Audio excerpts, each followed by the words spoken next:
வாழைத்தண்டு சமைச்சு சாப்பிட்றது நம்ம உடம்புக்கு எவ்வளோ நல்லதுன்னு எல்லாருக்குமே தெரியும். பட் அந்த வாழைத்தண்டு இங்கே ஃப்ரெஷ்ஷாக கிடைக்கிறது ரொம்ப பெரிய விஷயம்.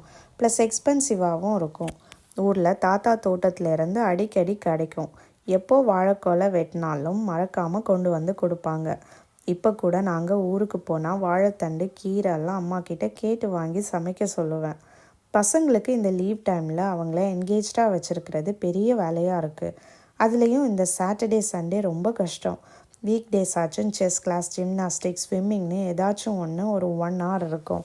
வீக்கெண்ட்ஸில் ஃப்ரீயாக இருக்கட்டும்னு மோஸ்ட்லி கிளாஸஸ் எதுவும் வச்சுக்க மாட்டேன். இன்றைக்கி ஈவினிங் பார்க் கூப்பிட்டு போகிறேன்னு சொல்லியிருந்தேன். பட் மதியம் நல்ல மழை இருந்தது. ஆனாலும் அதுக்கப்புறம் அடித்த வெயிலில் பார்க்லாம் கொஞ்சம் ட்ரை ஆகிடுச்சு. ஸோ பப்பாயா சாப்பிட்டு பார்க் போயிட்டு கொஞ்ச நேரம் டைம் ஸ்பெண்ட் பண்ணிவிட்டு வந்தோம். பசங்க சைக்கிளில் வந்ததால் அந்த ஏரியாவை ஒரு ரவுண்ட் அடிச்சுட்டு பொறுமையாக தான் வீட்டுக்கு வந்தோம். வரும்போதே பசிக்குது, டின்னர் என்னன்னு கேட்க ஆரம்பிச்சிட்டாங்க. ஸோ குயிக்காக பண்ணுற பாஸ்தா தான் செஞ்சேன்.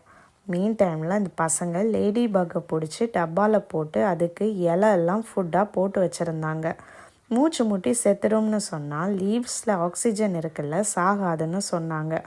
ஒரு வழியாக பேசி அப்புறம் அதை ஃப்ரீயாக விட்டுட்டாங்க. அதுக்கு செரி லில்லின்னு பேர் வச்சுருந்தாங்க. தேங்க்யூ ஃபார் வாட்சிங். இன்னொரு வீடியோவில் பார்க்கலாம்.